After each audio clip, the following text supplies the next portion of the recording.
Buckle up, everyone, and welcome to Carpool Rugby League, a show where two rugby league tragics talk everything rugby league on their way to or from work. I'm Graham. Shane. Welcome aboard and on with the show. All right, Shane, this week we've got some big matches in round 8 of the NRL. The biggest of those is probably going to be the one tomorrow night. There's already been a lot of talk in the media about the Rabbitohs and Broncos game and the Battle of Seabold and cover a couple of Bennett? things in the media before the game. There's probably two big things in the media that's come out since our last podcast. One concerns the game regarding the Broncos in South Sydney and looking at what has become Cody Nikorima situation. We'll probably touch on that when we talk about the game, as is the first one up. The other one is growing speculation around Clint Gutherson and his playing future. Added to that, Brad Arthur's basically putting the blowtorch on Parramatta executives to give him a contract extension. We know Parramatta came out pretty adamantly at the start of the year and says we're not even going to look at it until June. With the recent success of Parramatta,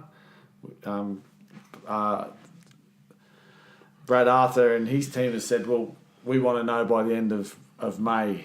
I'd say that's because you don't want to have 4 losses running in there. That would look. Clint Gutherson. You want to get it all sorted out before it all turns sour, if it was most definitely. Clint Gutherson's probably the biggest one of those, and what's happening.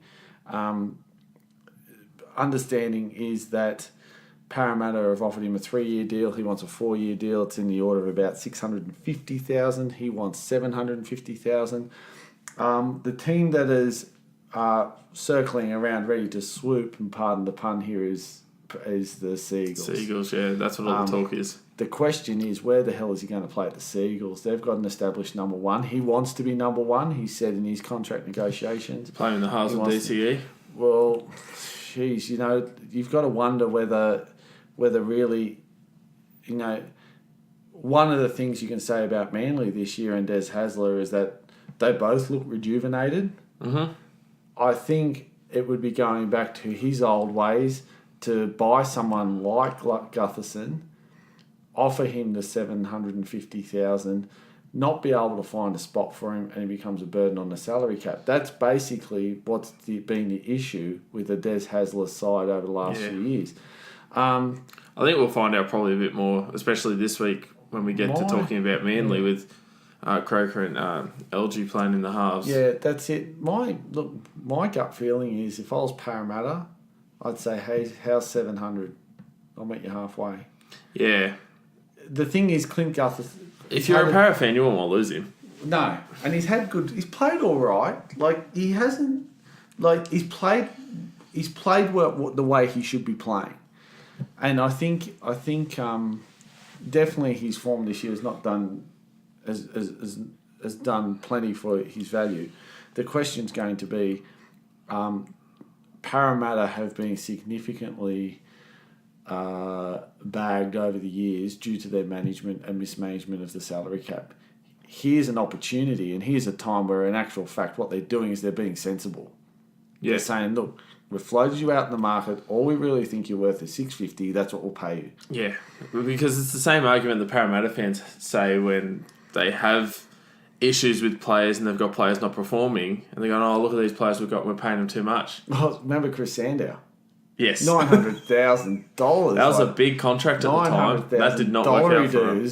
And it did not work out for him. Yeah, that's a lot of money. And that's the problem. That's the problem. I think all of a sudden they've been better before. They're being savvy, and they're being responsible and understanding that they are the team that every year seems to have cap issues.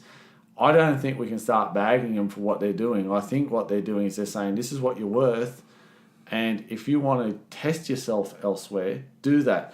The question I've got is Manly, who already have been fined for salary cap breaches, whose third party position is going to be absolutely woeful. They're opening up the checkbook again. How can they open up the checkbook? Yeah. It's just, I don't know. we're in the carpool studios today. Graham's been under the weather, and I've probably got too much time to think about it. But these are the questions where if I'm Manly and I'm Manly fans, I'm going, don't do it. Yeah. Like, we've got an established spine. Yeah. People are saying, can he go into the centres? Oh, I'm assuming Walker's coming back. If Walker was leaving and they needed a swap, fair call, jump all over him. Until that moment occurs, I don't understand from all angles what the... It's another piece in the puzzle what happens with Walker and... Yeah.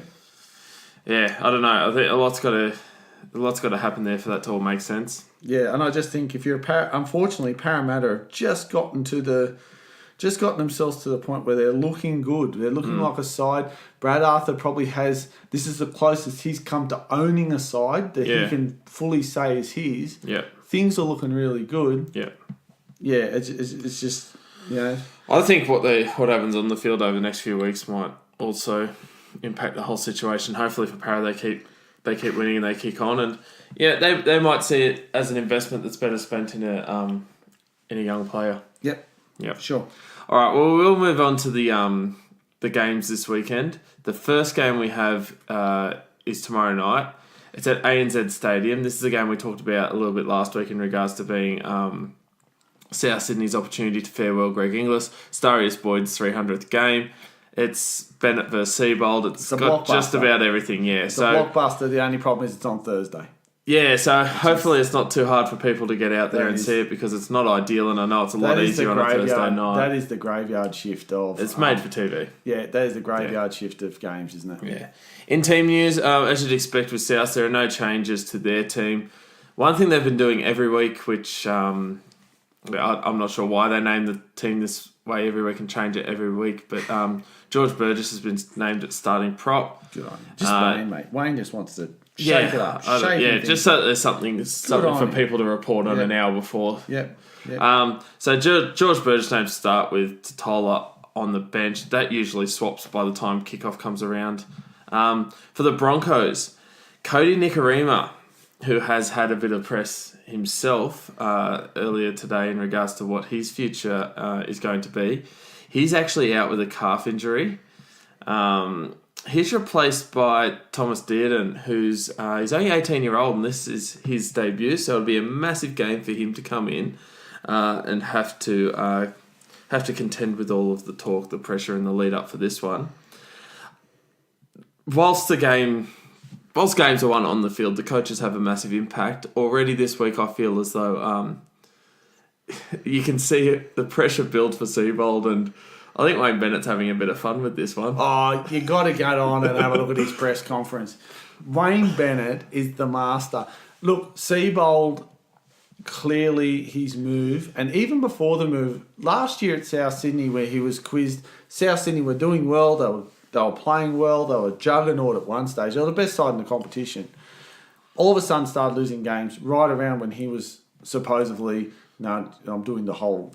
Oh, the air quotations. Yeah, I can see them. They can't. Talking to Brisbane and trying to deny it. And then South Sydney had a good win against, I can't think of who it was now, maybe in the Storm, and blew up at the press conference about how he was being asked about Brisbane and he wasn't asked about South. He didn't like being asked about South this week. He didn't like being asked about South this week because he walked out. Look, I think if anyone tells me he's not a coach under pressure, they're kidding themselves, and that's a clear indication of that. The thing is, everything statistically for this game is stacked in the favour of Brisbane. Just looking at it, South Sydney haven't beaten Brisbane since 2015. Since then, in 2016, 30-8, 2016, 30-10, 25-24, 2017, 24-18, and last year the only side to beat South Sydney, twice was the Brisbane Broncos. So in other words, in South Sydney versus Brisbane clashes, Wayne Bennett's done very well. Well, Wayne Bennett's done very well. Does that mean?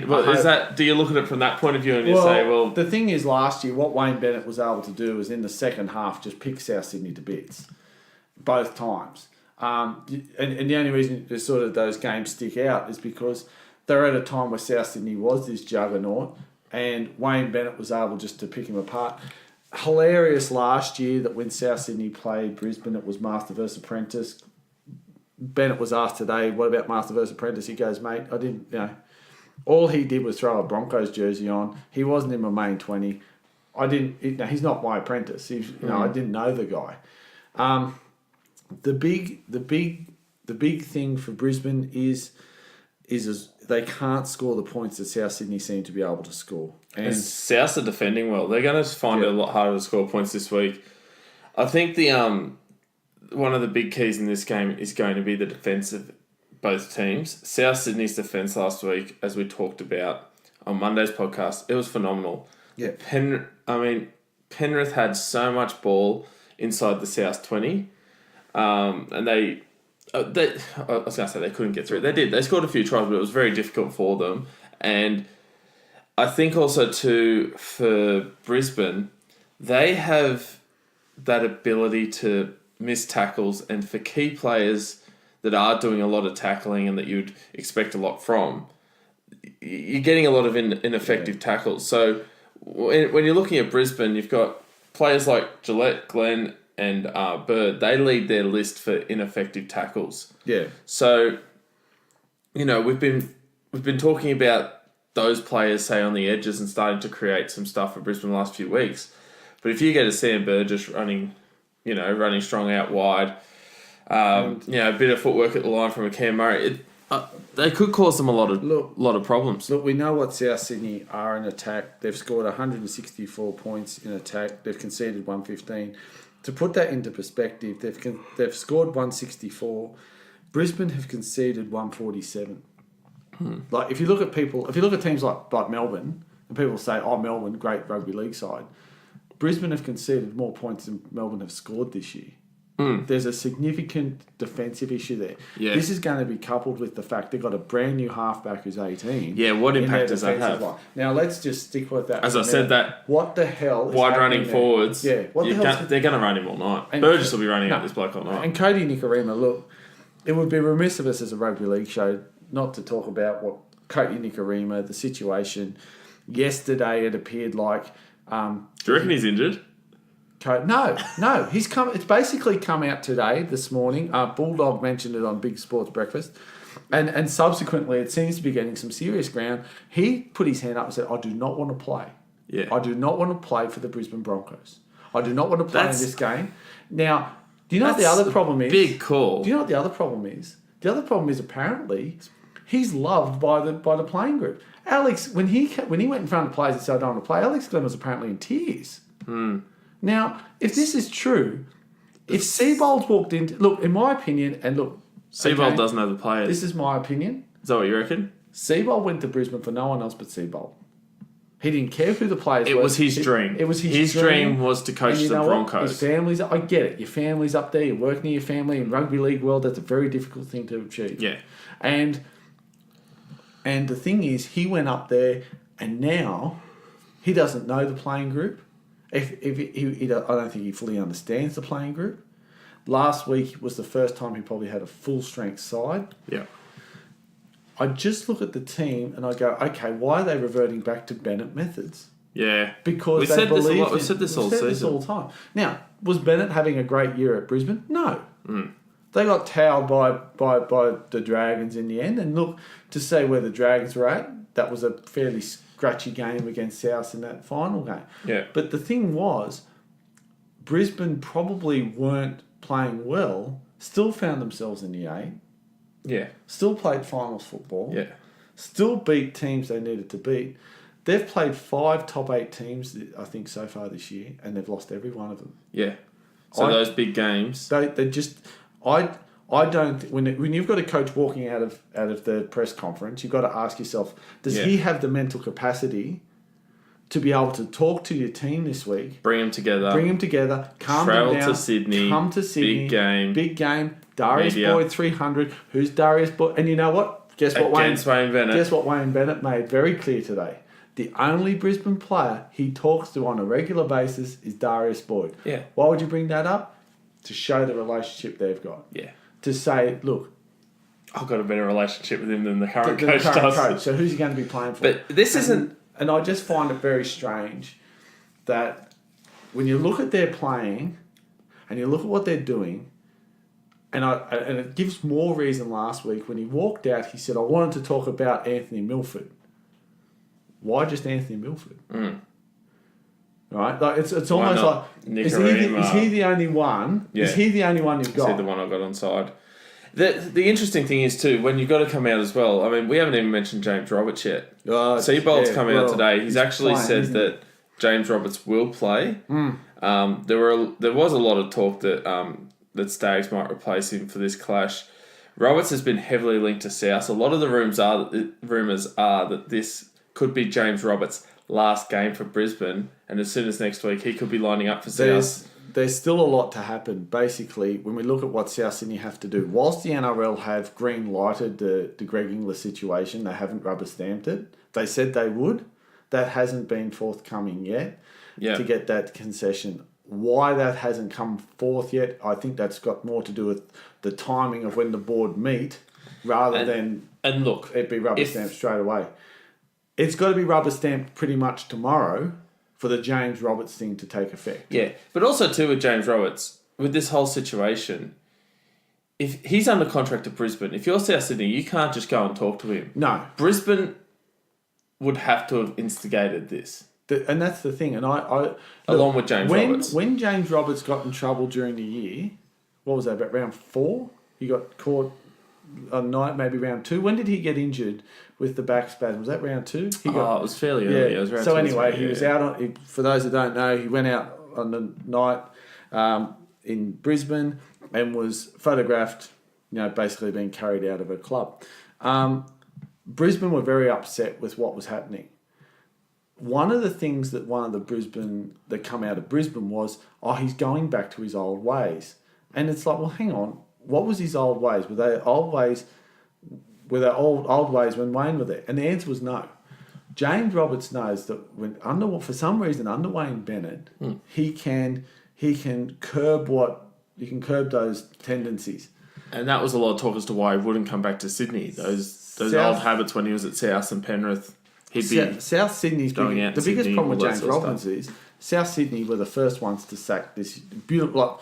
He was a wonderful talent, and South Sydney said no. He was the next big thing coming through South. The biggest problem is that the people there that instigated that are still there.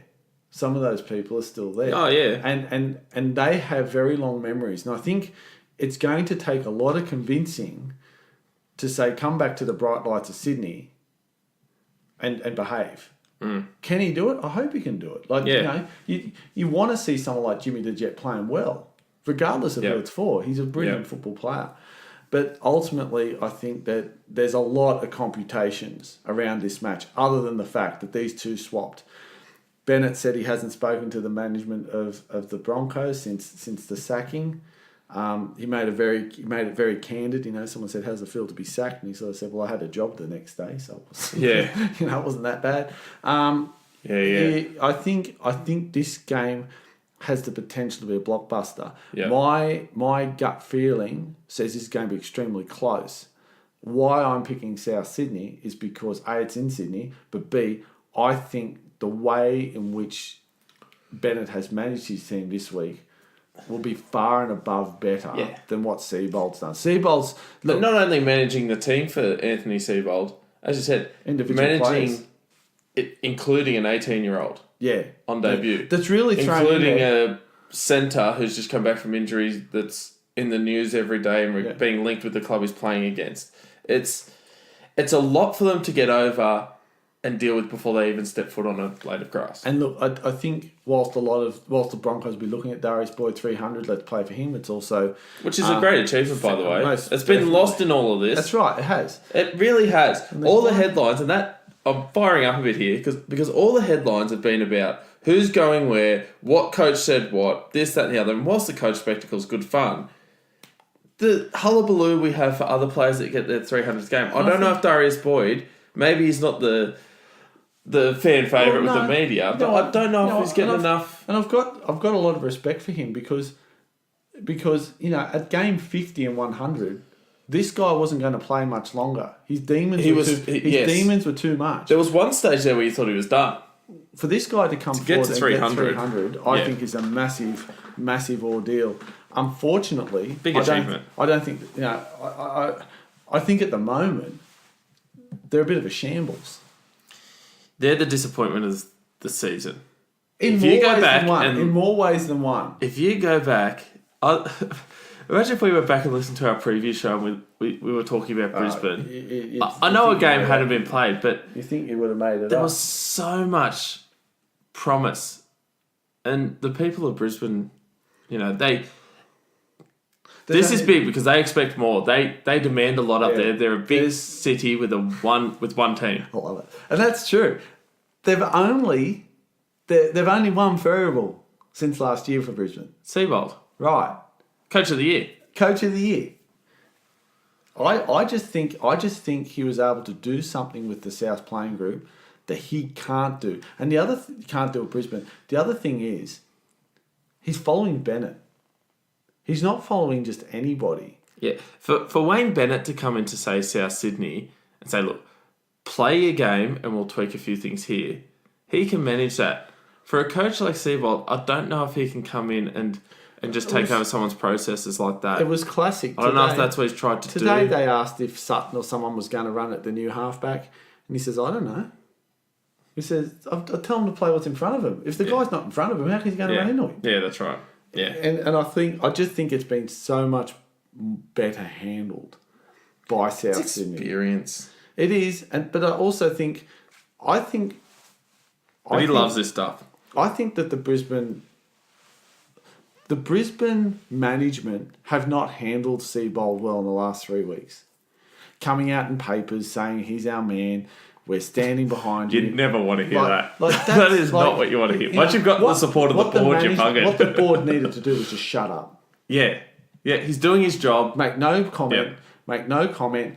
Don't even offer the opportunity to be interviewed. Yep. You just keep playing football. Just keep playing football. And if by halfway through the year we are on 8 points and we're looking ordinary, then it's your opportunity. Because this isn't Seabold's side. Likewise, this isn't Bennett's side either. They both inherited what they've got. It's how they're handling it. And Seabold's not handling it. We liked how South played last week, but the few weeks before that, we were saying they had to fix themselves up too. They are still they're not quite there. They're still the side. If you look at the top three at the moment, they're the side you're not setting your watch by South Sydney. No, that's why I said Storm, Roosters. That's why I said I'm just. Then not they've got a big gap. South gap. It's Canberra in them. Yeah. Yeah. I just look at South. No, that's why I'm not 100% sold on the fact that they can win. Right, with their processes and players, I think it's going to be Bennett and the way he manages this one. That's going to be the difference. Yeah, because Brisbane were great last week. They were. They were great. They were good. It's hard to tip a team with a brand new halfback. Yeah. One of the most important positions in the team, you've got an 18-year-old. But often, you'll see these young kids come in, they have a whale of a game, they've got a point to prove, especially if Nikorima's unhappy and there's other things happening there. I would be surprised if Nikorima's not at Warriors next week. Yeah, and that's where they're talking about him going.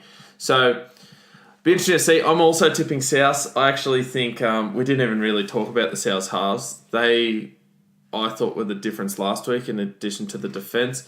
Interesting. Fittler's come out and said he wants to stick with Cleary and Maloney after they were outplayed by definitely Walker, and I thought Reynolds' kicking game as well. Not only Walker and Reynolds. Walker for me is the. He should be. Look, okay, Luke Keary's a 5'8". Luke Keary. Okay. Luke Keary. If you had to say who's the two informed halves, yes. Luke Keary and Walker. Luke Keary's not scoring 4 tries in the match either. No. But the thing is, if you were to pick a team, if you watched every game this year and you said, okay, these are the blokes that are from New South Wales that can play in the halves, who's your first one you pick? Luke Keary's probably been the most impressive. Yeah. But anyway, we'll see how we go with that. So both of us tipping South, and that one should be a belter and definitely something to look forward to.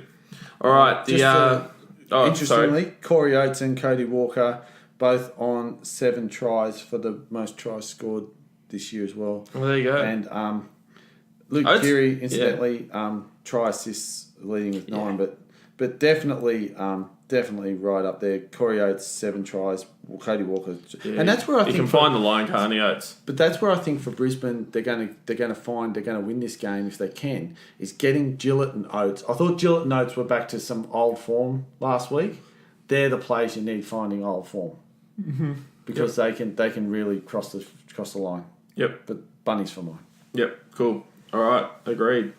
On Friday, the early game on Friday night is going to be the Cowboys taking on the Titans. I've got an all Queensland affair. This one's at 1300 Smiles Stadium. So for those that the not so blockbuster, that's in Townsville. Yeah, it'll be a bit of a funny game. This one.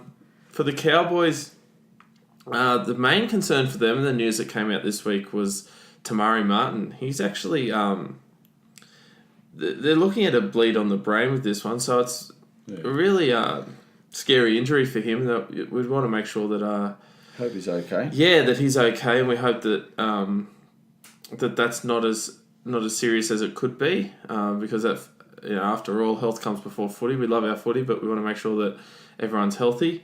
Jordan Carhu's coming in for him. Tom Opacek, he's coming into the centres. Now, Taumalolo is being named as a reserve. He was named as a reserve last week. They reckon he's basically got to do just about everything this week. He's got to get through the full week of training.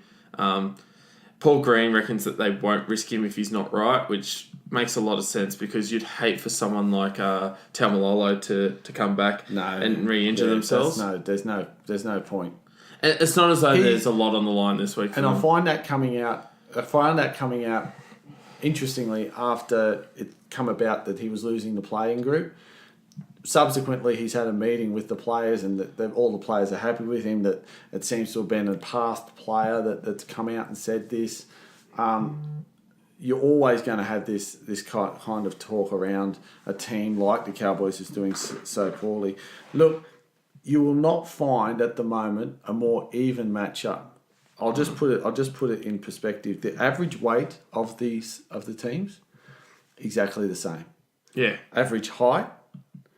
So physically, you're looking at a lot of similarities. Average completion rates, 76. They've both completed on average 38 sets. They both. So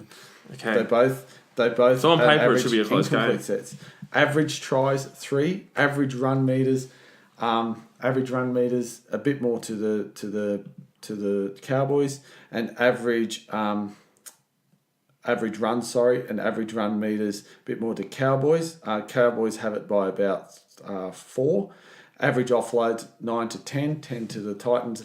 Line breaks 2 to 3. Average kicks are 21 each. Average kick meters.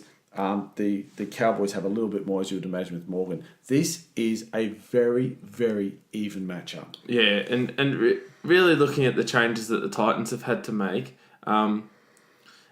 We've got Wallace coming back. Semi's starting on the wing. Copley's probably the main concern there because he's out with his quad. But AJ Brimson returns. They're pretty confident that Brimson's going to play. He actually completed a contact session on Tuesday, so it shouldn't be an issue there. There was some talk about Kelly and Arrow copping blows at training, but they're not a big deal. For the Titans, just while we're on them, they really need to use this week to show again that Roberts and Taylor can do the job in the halves. And you do have players like Don scoring tries all of a sudden. They were early on in the season, the team that couldn't score, and now they're scoring. Don's found a line the last couple of matches. He's the guy I'd be getting the ball to. Kelly, I just think that when I look at the side on paper, I like the look of the Titans team. Titans have it in the backs. And the Cowboys have it in the forwards. Yeah. I was just really disappointed by the Titans last week. The Titans, again, back to that single, we're playing as individuals. They're back to that the Titans went away from what they have done previously. They went back to this, let's just play singular. Yeah. The guy next to me can make the tackle. And that's the attitude. They're one of the worst defensive teams in the league. And you sometimes watch them play and you're looking as if they're looking for someone else to do the work and make the tackle for them. Yeah. They had a really good start to last week. but they just couldn't keep it up. It was like they put all their energy in the first 10 or so minutes, blew the Tigers off the park, and it just faded away. The Tigers just hung in there, didn't they? Yeah. The Tigers just hung in there. And they always felt like they were going to come in, but you didn't... When the Titans had the ball late in that game, they had a lot of ball. You didn't feel like they were going to score. You just can't sit your watch to the Titans and say, oh, yeah... Like the Titans, they'll come up with something. Titans lost 14-30, and they scored those 14 points in the first 20 minutes. Easily. And it's like they just switched off. They just went bang. They got mentally they just can't get through the game at the moment. Look, Morgan's got a lot to play for. If he wants to also put his hand up for Origin, the Daly Cherry Evans injury is massive for Morgan. Oh, it is. It is. Because they reckon Cherry Evans is going to be out for a month. He'll likely miss the first Origin game. The thing is, Morgan needs to show that he's worth picking. Yep, I agree. So, he'll want to. Yeah, I mean, look, even if Cherry Evans is back, Morgan will be liking his chances for a bench role. Yep. Who's the Cowboys play last week? Was it the Dogs? Yep. Okay, so last week was one of those situations where you get flashes of competency, I'll call it, from the Cowboys. Yep. They're another team where, just in this team, it is really tough. I feel like I'm going to sit here and tell you reasons why both teams will lose. And trying to find reasons why either team can win is a challenge. I think where the Titans have the blueprint from last week, learning from the Dogs, Jai Arrow needs to be Harawira Naira. Get on the edges, run hard. We're talking about the Cowboys and their forward pack. Really, they've only been good in attack. Cartwright, Proctor. They can't defend. There's a couple of handy forwards. That's right. They've got a good pack. They've been really horrible on the fringes in defence, the Cowboys. And I just look at a team like the Titans and I go, you know what? If they just start running down those channels, they can beat the Cowboys and beat them convincingly. The problem is they've had a few injuries now where they've gone back to the Titans have a few injuries in key positions where all of a sudden they're back to this clunky brand of football where it's individualistic, it's not as a team. If you could pick a draw, you'd pick a draw. It's like that, isn't it? I just think that, look, the only thing making me go towards the Cowboys... I'm tipping the Cowboys. ...is that it's at one... It's at home. It's at home. I was the same. The main thing for me was they're playing in Townsville, and if you're looking at a match of the halves, where a lot of it's going to come from, you got Clifford in there, but Morgan's basically the halfback, and Clifford's that supporting role. Yep. I think Morgan's got a bit more in him. He's shown already this year in a team that has been travelling well that he can, when he needs to, he can crack out a good performance. He's been kicking 40-20s. If the Cowboys forwards win that battle up the middle, I think it'll open up a little bit for him. So I'll pick them because they're at home. Do you know who for me is one good hooker performance away from losing his job? Is Granville. Yep. Granville, especially when you compare him to his potential and we know how he can play. Granville's he's just gone missing in both attack and defence at the moment. Yeah. So both of us picking Cowboys in that one. Yep. We'll move on. A bit more, I suppose a little bit more of a rivalry they've tried to develop with this one over the past few years since the grand final. It's with the Sharks and the Storm. The Sharks will be hosting the Storm on Friday night in the second game there.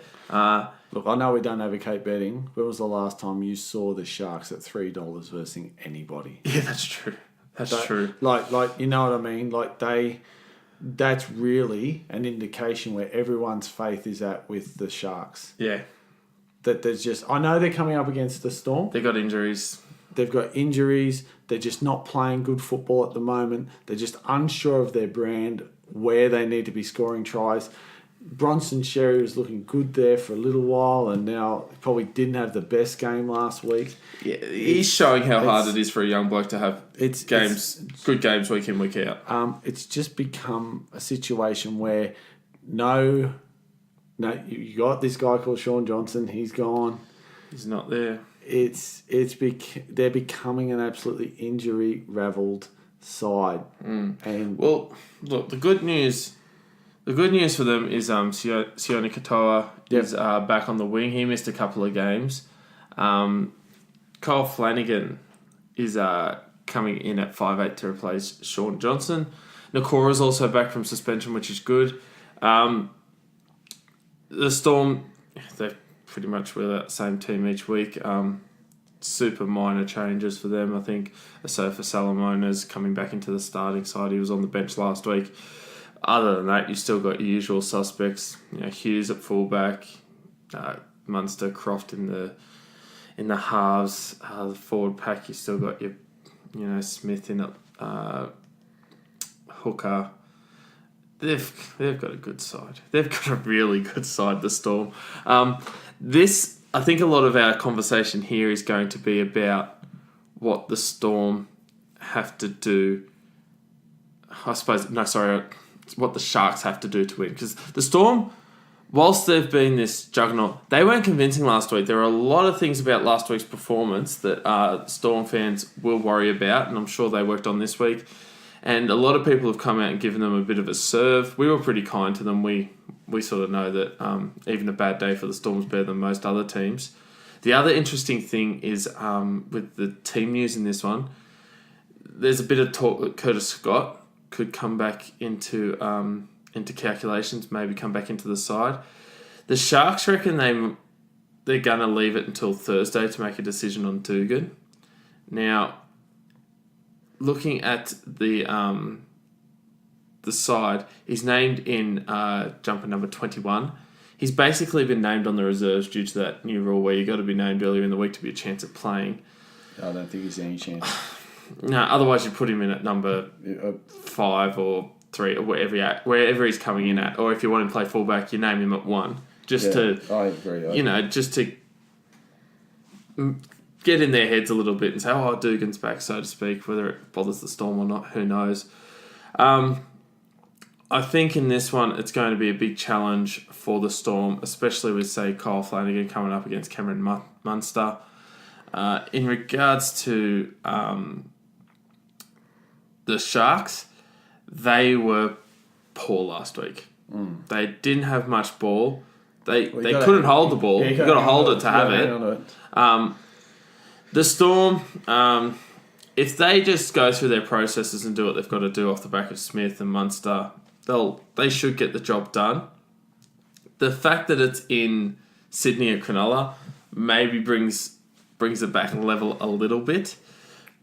But for me, I think the Storm's just going to be too strong in this one. And the Storm wouldn't want to have 2 poor performances in a row. They got away with a win last week, but they were not good by their standards. No. And look, they get back Britton Nakora, who actually is second in the league for line breaks. He's level with James Tedesco. So when you put that in perspective, getting him back is a good thing. Especially considering the fact that he's a back rower. Andrew Fafita, that's right. Tighter. Andrew Fafita has the most offloads. Yep. There's some silver linings there for Cronulla. They can score points. They've averaged 3 points a game, 3 tries a game this year. So have the Storm. The difference is the Storm have converted them. So which tells you that the play of the Sharks is to score out wide. Yeah. That's also the spot where the Storm, statistically this year, have been a bit more vulnerable. So maybe when you start breaking down what the teams can do, the biggest problem here for the Sharks is holding the ball. Just hold the ball and you're in with a shot. Yeah. I don't think it's as clear cut as the Storm are going to win by 40. I just think that there's going to be key moments in the game in around the 20th minute and around the 35th minute and around the 75th minute, the 65th minute, where the Storm's going to manage it. They're going to put on 2 quick tries, and before you know it, the wave's too big. And that's what I worry about, that wave being too big. Say the Storm score a couple of back-to-back tries, and all of a sudden the Sharks need to pull something out of, pull the rabbit out of the hat. Look, a player like Sean Johnson isn't there.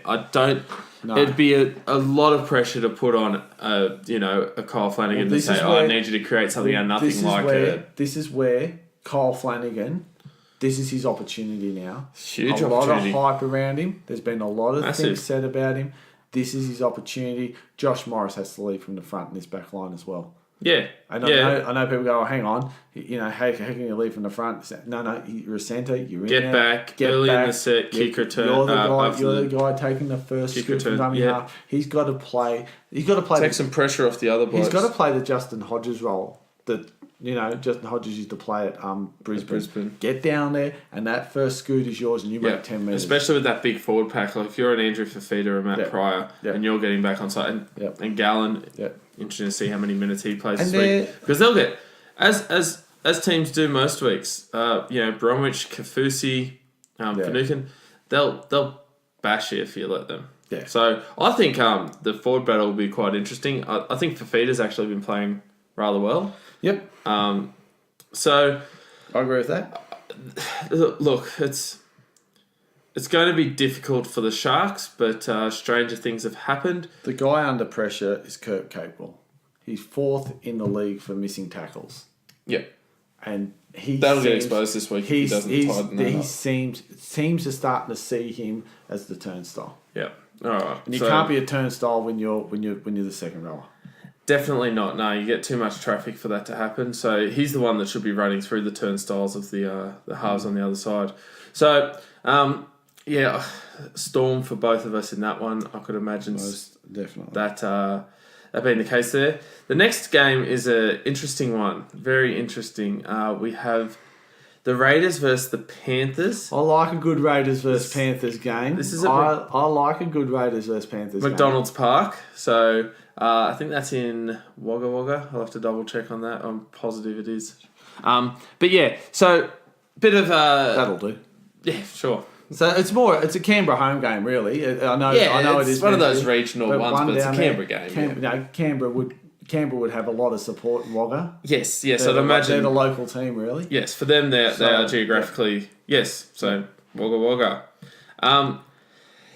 This here for the Raiders, it's a big game for both teams, both coming off losses. In regards to team news, big news for the Raiders with Jordan Rapana. He's out.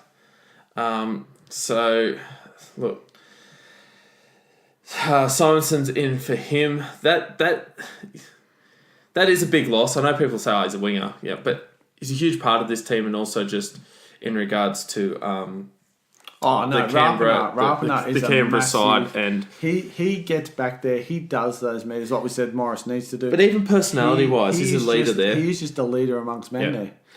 Penrith, as you can imagine, they've got the same 17 that lost to South last week. They weren't far off last week, Penrith. No, they could have got that game. It was really just that flash of brilliance from Cody Walker. One person we have to talk about. We talked about him all year. We said that Penrith weren't as good without him. Now he's back, and last week he had a great game, and that's Kikau. Yeah. Kikau was phenomenal. Now, when you look at matchups, and often we say, we're going to have this person versus this person, and whatnot. I really like some of the matchups in the forward pack. So, really, I'm going to highlight the back rowers here. You've got Kikau and Isaiah Yeo for the Panthers. Bateman and Whitehead are going to start in the second row for the Raiders. We've talked about Bateman a fair bit. Mm-hmm. In regards to the form of, say, like a Kikau and Bateman, we could see some really good footy on the edges here. With Kikau playing on the left, Bateman on the Raiders' right, they're going to come head to head. Yeah, look, and it's going to be a great game. I thought Kikau was contained actually well by South Sydney. It was just that It was just he had that one good run. He got around Reynolds and then... and led to a try. Fisher Harris was the man for me last week. He was the guy that really played well. I thought he ran well. He was there. He got his hands on the ball a lot. Yeah. We talked in our podcast earlier in the week about players that are only getting their hands on the ball a couple of times a game. To have 16 runs in a game, that's a lot of work. And plus, he was the only one within Kui when unfortunately Maloney played it towards Katoomba, facing Katoomba. But when they the problem is for Penrith is they can't hold the ball. Yeah, they still have this fifth tackle option problem as well. I won't say not that they're getting to their fifth tackle option enough. No, when you're getting 60 tackles in an opposition 20, yes, and you're coming away with a duck egg, you've got a problem. And the problem's not the forwards because we talked about Fisher Harris. They were getting there. Tamo, he ran 20 times for 245 metres. They were going huge. They were going through South Sydney. They were rolling through South Sydney. Big South Sydney team. They really won the forward battle. Most definitely. It was the backs that didn't. They lost the back battle horrendously. Little things that add up and are in key moments. Not going to isolate Josh Mansour. You were just about to say Josh Mansour, weren't you? Yeah, dropping the things like that. Yeah. It just puts the pressure back on because the other team a chance. I don't think they're quite sold on where their backs should be.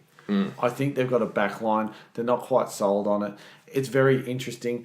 Add this other dimension. Are the players starting to look at Cleary and go, we are not the football team we need to be with you as coach? A lot of money apparently has been thrown at Maloney to go to England. If that's true or not. There is some issues at the moment there. I don't think Gus walking away is going to, I don't think that's. I think amongst the ranks at Penrith there's some issues, and do I think Cleary's strong enough to deal with it? You betcha I do. The biggest problem is let's just start saying people. He goes, well, if you're not going to be with me, you're against me. See you later, and people do walk. What's that going to do to Penrith? They don't look. Even last week, when they almost beat a top 4 side, because Canberra was third going in, so South were fourth, they still didn't look like a happy football team. They didn't look like a happy football side. And they were doing everything they needed to do. They were doing everything right. They just didn't look like a happy football team. Do you know what I think is a real key indicator of that on the field? Is... we talk about certain things, missed tackles, we talk about stats, but when you're giving away penalties, there's that, they give away a lot of penalties, Penrith. They have been giving away so many penalties this year, and that just looks like a sign of, when you give away a penalty, is it distrust in the rest of the players around you? Is it frustration that it's not working out for you? Is it, because not all of them are like, oh, damn, I just held the player down too long. No, that's right. You know what I mean? It's one thing they've got to clean up because the Raiders hold on to the ball. They've got a good completion rate. The Panthers give away a lot of penalties. All that work that and that's what's happening. That work that the forward pack are doing to get down the other end gets nullified because once the ball gets turned over, they give away a penalty. They're piggyback down. That's why the stats every week for their forwards look good. Penalties are getting them down the field for the other sides. When you look at negative stats, Josh Mansour has had 13 errors. Dylan Edwards 12, by the way. He's had more errors than Dylan Edwards. Well, he's been hung out to dry because of his poor performance. The other thing is second in the league is of course James Maloney with penalties. Yeah, they've got to arrest. Why does that not surprise? Not only Penrith, but why does it not surprise you that it's Maloney giving them away? And then even last week, he's in the face of the referee. He is a frustrated football player. Why do you think he's the one that's been linked to England? They don't go, oh, let's pick the guy who loves what he's doing. Yeah. We'll go over the bloke who's... Incidentally, you know who's got the most penalties in the comp? Who? Latrell Mitchell. Oh, really? Yeah. He probably gave away half a dozen of them in that first game against South. But I think he's looking good though. He is looking very good. Look, that goes my theory. I just think they're not. But I agree with you. I fully agree with you. They're not. You know what I mean? It's the niggle of the frustration. And then when they come within, and because they thought they'd be. And if you want to look at something games. interesting, I was looking at the highlights again. On Sunday, I was just looking at all the highlights of the games being at the end of the week, ready for the podcast on Monday. And what I found really interesting was when the kick went through at the end of the game, so they're within 4 of South Sydney, put the kick through, Cook grabbed it, they all just they all shook their head, Penrith, as if to say, what are you doing? Yeah. And it's like, you can't, they just don't look like a gelled team at the moment. No. And saying that, they could come out and win by 30, but I doubt it. I'm tipping the Raiders. I'm tipping the Raiders. Yeah. It's also Joe Leilua 200th game for Canberra, so that's 200th game for Canberra because he did play Roosters Knights. Yep. So, yeah, good for him because that's a lot of games for one club. It'd be interesting to have a look at when his next milestones are coming up, but that's 200 for Canberra. So they'll celebrate that one a little bit there in the nation's capital. Or Wagga. Or Wagga, wherever you like to be playing your home games at the moment. All right, so... what is the key to this game? What's the key? Like they're both sides coming off losses. Canberra looked ugly. What's the key in this game? I think it'll be who can handle that bounce back because I think it's a psychological thing. Penrith gave everything last week and lost, and they looked absolutely dejected. I don't think the body language when Penrith finished that game wasn't, okay, we lost, but obviously you want the 2 points, but the body language wasn't, okay, we lost, but we play it this next week, we're going to win. Yeah. It was, we're having a go and we're not getting results. It's the team that holds the ball, really. Yes, but if Penrith hold the ball and give away all these penalties... Doesn't matter. Then it's going to be an issue because Canberra... Canberra... they're not holding it, are they? 63% completions at the moment. They're not holding it. No. So they've got to start holding the ball. Yeah, and using it. And using it once they get in that 20. But, I don't know if we'll see the same defence that we saw from South out of Canberra. But Canberra's still a good team. All right, second game on Saturday. We've got the Manly Sea Eagles taking on the Canterbury Bulldogs. This one's at Lotto Land, so that's at Brookvale. What they're doing here, the Sea Eagles, with DCE out. So he's got the ankle injury. We've talked about that a fair bit over the past couple of episodes since the game happened. Kane Elgee and Lachlan Croker are going to be the halves. I think Elgee's named at number 7. Abbas Miski, he's been named to make his debut on the wing. He's replacing George Tafua, who's out with a calf injury. Aidan Fanua-Blake is back from suspension, which is massive for them. He's been really good in the games he's played. He's been in and out in the early parts of the year, but if he can get on the field and stay on the field and continue to perform the way he has been, that'll be a massive bonus for the Sea Eagles. The Bulldogs, now, they don't have much in the way of changes. Now, I will say this, however. He's named the same 17, but after that, it's a bit the reserves list is very interesting. Now, there are a few players on the reserves. So, last week, they had that win against... Cowboys. Big mind blank there. Yes, the Cowboys. We already talked about the Cowboys. They beat the Cowboys last Friday. That's how memorable it was. I couldn't remember who it was. They've named Dylan Napa and Kieran Foran on the reserves list, which is very interesting to see. They reckon that Kieran Foran actually trained today. That would have been Wednesday. They're looking at... They'll wait until the captain's run on Friday to see how he goes. They're pretty keen, I think, that he'll play. Manly's also expecting Coruscant to play in regards to the late injury news there. With this game, I think a big talking point is going to be Manly without Daly Cherry Evans. He went off last week. They finished off the job there, but I don't know. What do you think here? Manly side without DCE. Yeah, they've been the quiet achievers, Manly, this year. They've been the quiet achievers of the comp. Only Manly fans know that Manly's in the 8. Yeah. Manly's 6 at the moment. They're playing some really good football. They're playing a pretty good brand of football. They've just been chipping away since that South win. They have been chipping away. That was a big turning point for them. They've been chipping away. The difference, where I see the Bulldogs being able to enter this game and not only enter it but win it, they run for more metres than Manly. They run for more metres. They also complete more sets. And they're keen to offload. And they're keen to offload. When I look at this, and then I look at Daly Cherry Evans out of the game for Manly, I look at what they did last week. The Dogs have found... finally, what Dean Pay has done is he's taken his forward pack to a mirror and saying, do you know how big you are? Yeah. And I think that's where Harawira and Naira played. He was good last week. He was brilliant. And I think, okay, all of a sudden they've got this service out of dummy half, which is working. They've held the ball. They've held the ball since day one. Yeah. They've been the best in the comp at holding the ball. They were getting dusted with 89% completion rates. They've just had horrible last tackle options. So what they've done is they've gone, okay, what if we do go too wide? What if we set our forwards pack up? Dean Pay was a brilliant forward in his day.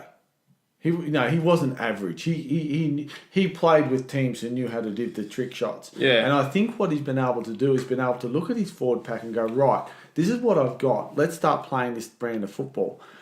I think when you've got people like Tolman playing good football, I just think that I look at what the Dogs did last week. I know that Manly are in the 8 and the Dogs aren't. I know Manly are a form team and a good win last week. I know the Dogs had a good win last week but aren't a form team. I think the Dogs are going to win this game. Yeah. There's something in the Dogs at the moment. I don't know who it's that last game that just made me think, look, Marty Tapau's playing some fantastic football. This is where my concerns, not so much my concerns for the Bulldogs are, but more the strengths for the Sea Eagles coming that forward pack. That addition of Fanua Blake, along with Tapau and Trbojevic, who we highlighted last episode in our review show, they're a really good forward pack. They're really big. They're going to get forward. They're going to be a hard pack to dominate. Look, Cherry Evans. If Cherry Evans is playing this, I don't think twice. I tip Manly. Yeah, most definitely. I'm still going to tip them. Yep. This is where Lachlan Lewis... Look, really, when we look at the halves, this isn't exactly where you go, oh, wow, look at, these experienced, established halves. We've got, probably out of the ones that are playing this week, the most impressive over the last few weeks has probably been Lachlan Lewis for the Dogs. Mm. I think... And look, honestly, too... I mentioned offloads before with the Bulldogs. Players like Holland and Harry and Naira, they're in the top 5 offloads across the NRL. Yep. Ockenbaugh can break the line. I think he broke the line 3 times last week. Yep. If they're given a bit of an opportunity, they will. I'm taking the safer option as a tipster in this one. I'm going Manly at Brookvale. The thing for me is that on average, the Dogs actually kick for 150 metres more. I look at it's 150 metre forwards after, mate. That's right. And I look at this team. I look at Manly, and I go, if Manly get pinned in their own half, who's going to kick him out of trouble? Yeah. I don't have the faith in either of those two players to be able to kick. And LG's not known for his kicking. Big test for him though. Appy is not known as a kicker out of dummy half. I think that they're a team that when I look at them on paper, their forwards are going to have to do the running. Yeah. Their forwards are going to have to do the running. Yeah, so I think I just think the Manly forward pack's just a little bit too strong for me. So yeah, we'll agree to disagree on that one. I'll go Manly, you'll go Dogs. Hopefully For my sake, Manly win because I need some tips to go my way. The next game we're going to talk about, we're still here on Saturday night. I highly doubt we're going to differ on this one. Yeah, no. The Roosters are at home at the SCG to the Tigers. In regards to this one, team news for the Roosters, Luke Keary returns at number 6. Mm-hmm. Massive. And Benji. Yes, that's right. Yeah. I'll get to the two. But yeah, Keary and Benji are both back. So we've got Keary and Cronk against Benji and Brooks. Yep. What you want. Both teams there. So just back to the Roosters, just to confirm. As you would expect, Bradley's going into hooker to replace Friend. He was at lock last week when Jake Friend was there. Friend obviously out with that bicep injury. Isaac Liu's also back from a busted finger. He's slotting straight back into the starting pack at lock. The other big news, as Shane said, Benji Marshall is back after missing the past 4 games with a hamstring injury. Excellent timing for the Tigers. They'll be happy it worked out this way because Reynolds is out crook with a knee injury. Gardner also back because he had some good games early on in the season, so that's good. That's good, I think. Russell Packer has been named on the reserves, which is interesting. So that's a bit of a watch this space situation there. He was one of their best forwards, 3 weeks ago. Yeah. Geez, what a difference 3 weeks in rugby league. Mate. Yeah, so we'll see what happens. We know Maguire's done this, and maybe he's done it to Chris McQueen. Yeah. And he's very much on what you're doing off the park, gets you picked on the park. And so I'm wondering if that's just behind the scenes at training as well. He's just not ripping in the way he should. Yeah. I don't know. Look, we'll see because, if he feels as though he's going to help him in the team, he'll have him in there. I'm just trying to come up with something to say because really I've got nothing to say about this game other than the Roosters by 30. The Roosters have won 11 of their past 12 games against the Tigers. They're going to win 13. 12 of 13. The Tigers had a win last week. They're coming off a win. And look, the thing with the Roosters... Different competition, though. The thing with the Roosters is they're in form. The thing with the Roosters is this. The Roosters' biggest problem is they don't have Jake Friend. My Roosters brethren out there, I'm going to say something you're going to hate right now. I'm sorry you cannot go back-to-back without him in your team. Yeah. And if he's gone for the... He is the glue that binds that forward pack together. Bradley's a good hooker. Oh, look, don't get me wrong. Bradley's a great player. Friend brings more than just a player in a position. He brings so much rugby league knowledge. That he's so smart. Yeah. 40-20. Like when all of a sudden chips are down, bang, I'll kick a 40-20. But just having a player like that beside you on the field. The thing with Victor Radley is this. Yeah. Victor Radley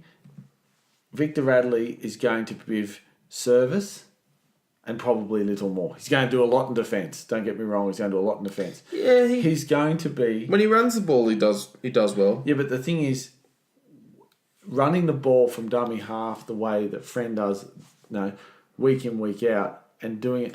He is, for me, Victor Radley is a Cameron McInnes style of hooker. I'll make 50 tackles and I'll do some runs, but at the end of the day, I'm not going to be Jake Friend.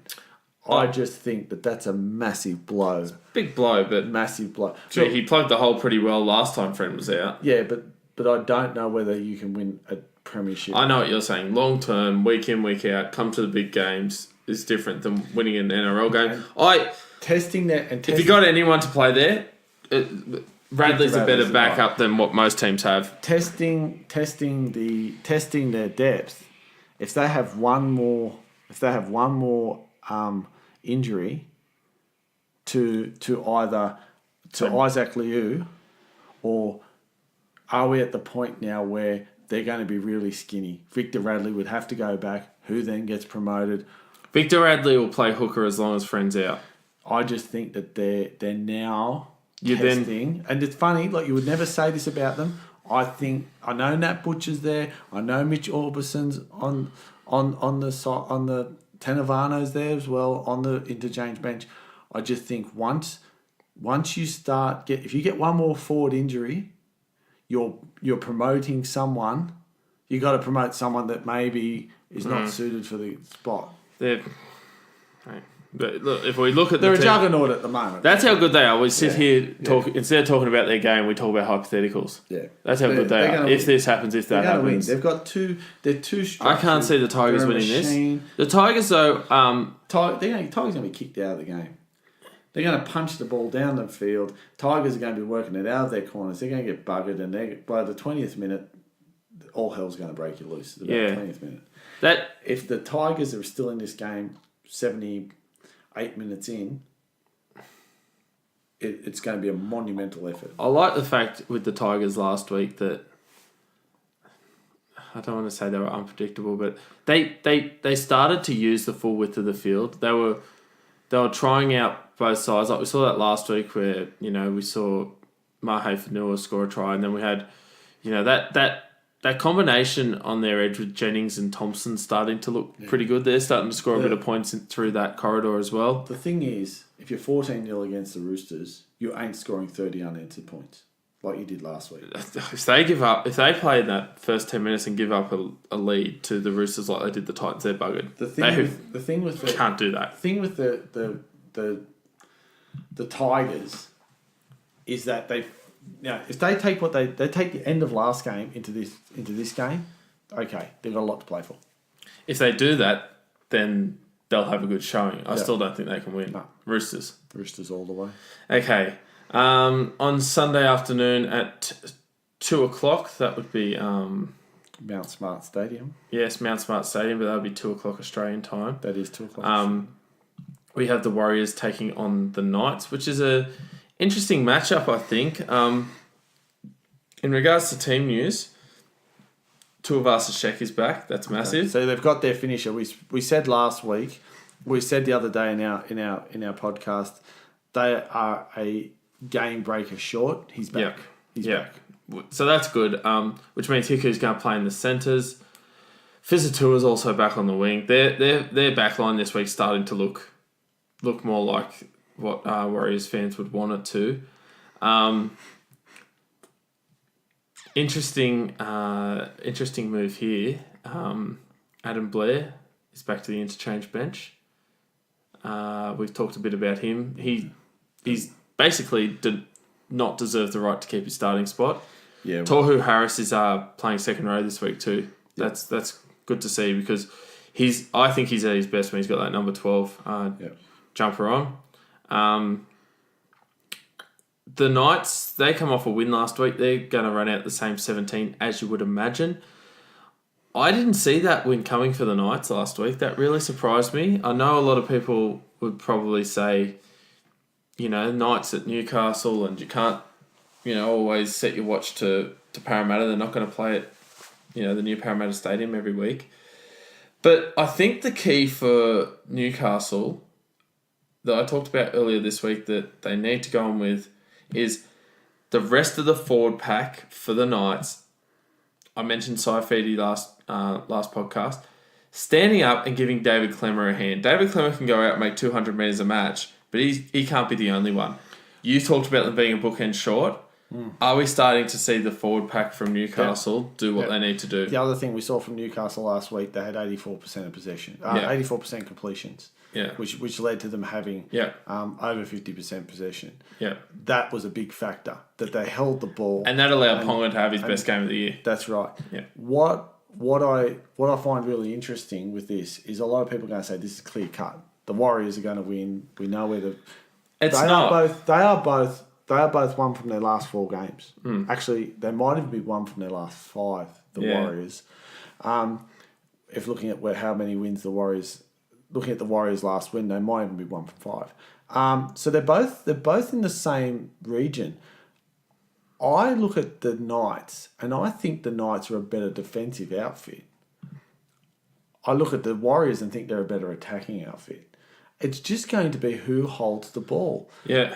When they got challenged last week, the Knights held it together. The Knights were able to stay strong. They got down. The Knights did the simple things they haven't done for a while.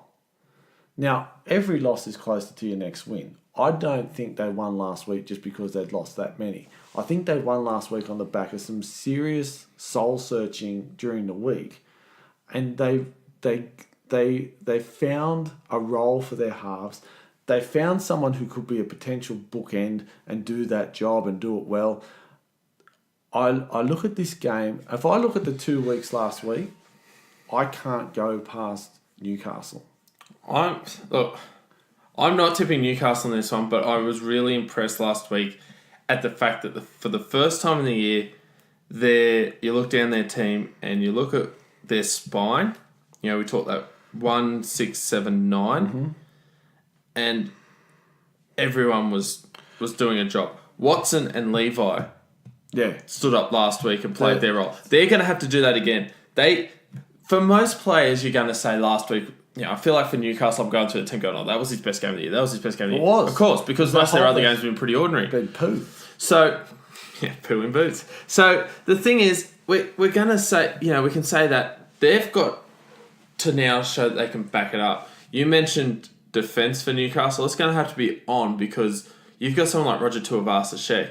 He doesn't need someone to create a line break for him. He'll find it. My fear for this game is this. Ponga versus RTS my this fear week. For this Hopefully game they get enough is we ball each. could end up with 46 all draw going. Yeah, it could be point. the old NYC under 20 score line. That's what I'm thinking. The only thing is, look, am I tipping the Knights? No, I'm not. Okay. Only because flip a coin. This Warriors is a flip are at a home. coin. Warriors at home. I just think of this game. And you know what? I'm tipping the Warriors? What was that? Because I look at how short they are, and I know everyone else in the comp's going to tip the Warriors because of how short they are. I'm following the crowd. Yeah. This is a protection game, and look, people out there, to be a top tipster, this is the thing you got to think about. You got to think about your protection games, and this is one of them. If you're the only one that tips the Knights, everyone tips the Warriors. I've won a lot of competitions over the years.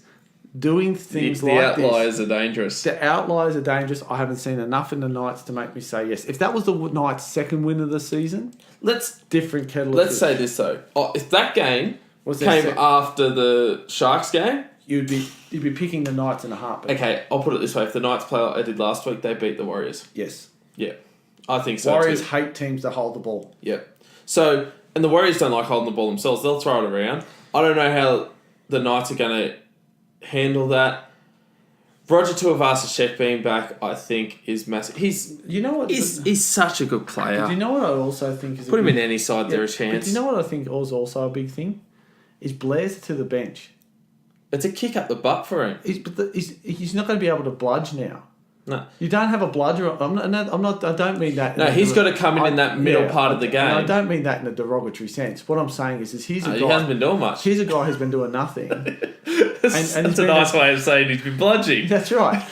But you've now got another forward on the field who's putting in. He's not putting in. They've given him another job. His job now, his role, he's got a very big responsibility to come in just before halftime, just after time.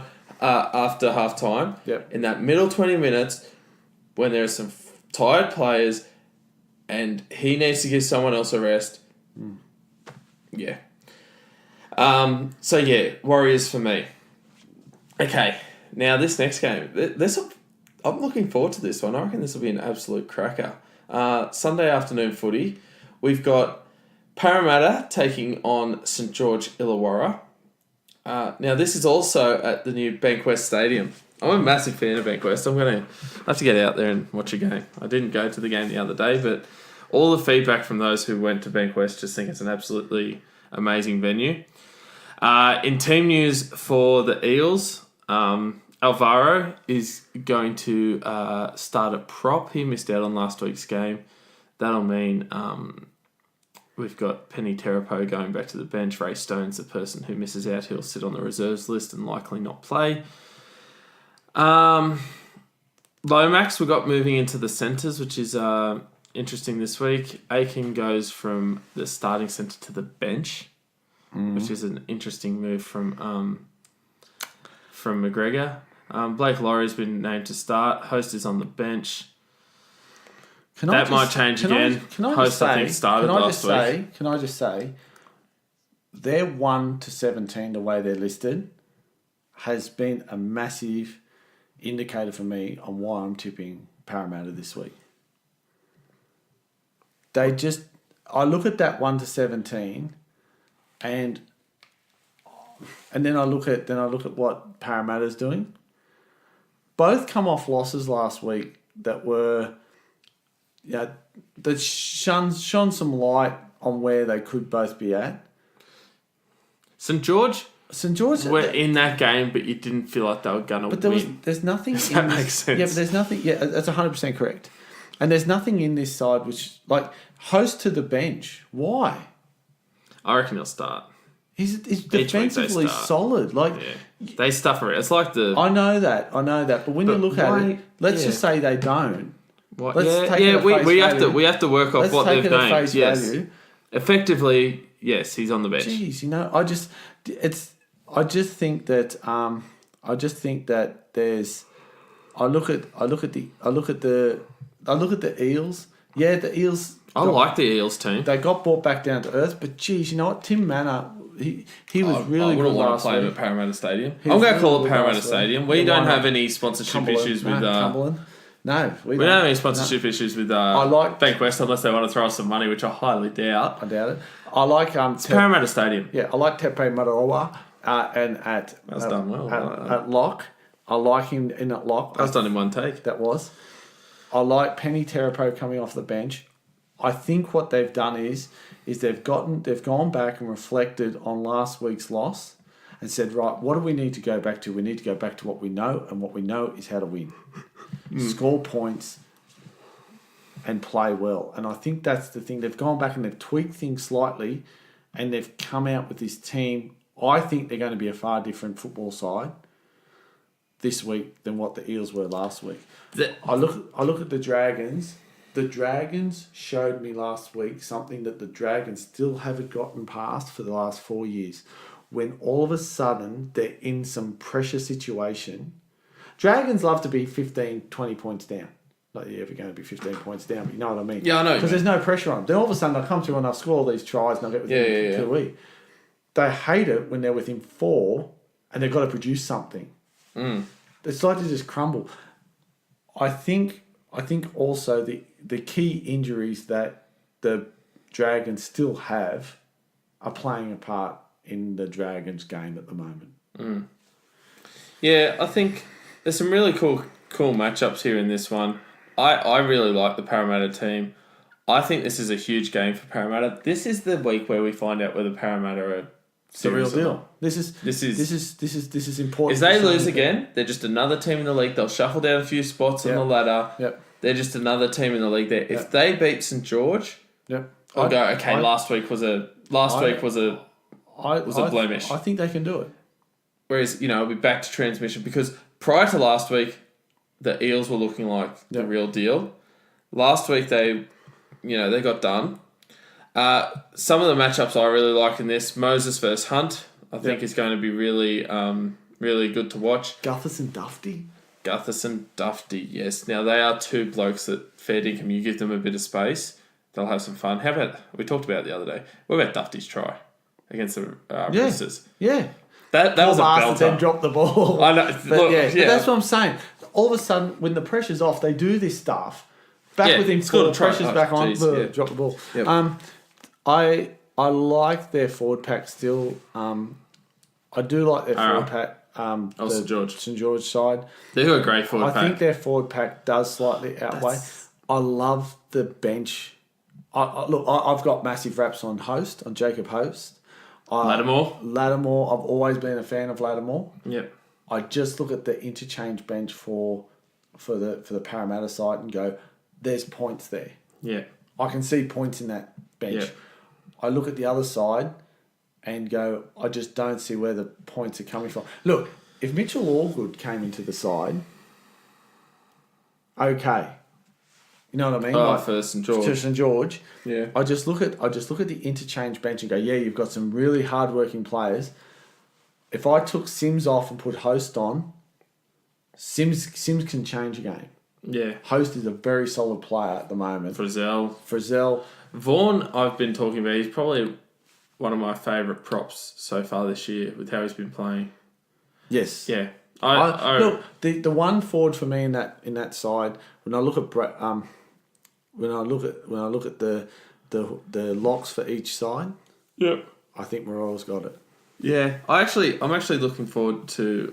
When I say it's a bit of a battle, it'll be interesting to see stats wise on Monday when we're looking back at McInnes and Reid Marnie, because we talk about McInnes being the absolute tackle machine. I think McInnes has made 340 tackles. Mm-hmm. All right, he's top. Yep. How's this for a laugh? Reid Marnie, he is 339, so he's only made one less tackle than him. Yeah, that's the top of the tackling stats. And we've been talking up McInnes every week as an absolute tackling machine. Yeah, yep.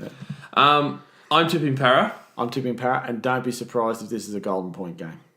Yeah, could be close. It's going to be very close. It's not going to be a blowout. Regardless of who you follow, get out to Bank West. Oh, this is going to... Look, this is nothing better. This is what Sunday 4:00 on Rugby League. If you've got your meat stock tickets, go out to Olympic Park. Oh yeah, yep. Hook yourself up with barbecue. Get on the train. Go over to Para. It's not far. Or get yourself home, because this is going to be a great game. Beautiful, excellent. All right, so that's everything previewed for this week. We've given our tips. We'll be back on Monday after the round to dissect all the action that occurs in round... What are we up to now? Round 8. We're getting away with it. We are. Yeah, so... It's going through. We're past a quarter of the way. Yeah. We're going to start next week getting into the serious Origin talk, I think. Yeah, so from here, I think this week, a few of the games we talked about, we're starting to bring in a little bit of that Origin talk, but I think it's going to ramp up next week. Yeah, I think so too, especially after some of the matchups we see this week. Luke Keary's coming back from injury. If he comes out and has an absolute blinder... What Walker and Keary do next week, yep, and then what Cleary and Maloney do, yep, are going to be very interesting moving forward to how we talk about Origin. Origin is not that far away. And the thing is too, if you look at the Penrith halves, if they get dominated by Williams and White in this week, it's yeah. Anyway, we'll see. They could have a blinder. Maloney and Cleary could be the two best players. We could see Morgan have an absolute blinder. It could all become apparent. We're talking about halves. I think the problem for both sides is they want a spine that can score points. There'll Tedesco, be a lot of talk about Tedesco and Boyd. They score points. Yep. You're looking at who's then going to... Hooker's set. The Hooker's set for the Blues. You can't go past Cook, although McInnes is playing some great football. I don't think they'll go past Cook. Cook's not doing enough not to get picked, if that makes sense. He's doing enough to... The biggest thing's going to be where in the halves... They like an incumbent too. Where in the halves do they have points? Yeah. Well, we'll see. A few more weeks to go. And this week is going to definitely give us a bit of insight into that. If you can get out to support your team this week, some massive games happening. If you're down in Wagga, get out to the Canberra game. Yep. If you're a South or Brisbane fan that's anywhere within Cooey or Sydney, get to the South and... farewell GI. Yeah, South and Brisbane game to farewell GI and to acknowledge Darius Boyd's 300th game. And support that new stadium at Parramatta too. If you're a Para fan or a St George fan, go out not only to support it and say yes, it's a great venue for rugby league and it's I suppose in a sense money well spent, but also too you'll get a great day out and a great experience. And thank you to everyone on Facebook, all our followers through podcast, on Instagram, on all those social media things. Thanks for all your support with the podcast, and I hope your football team wins this week. Good luck and have a good weekend. Bye. See ya.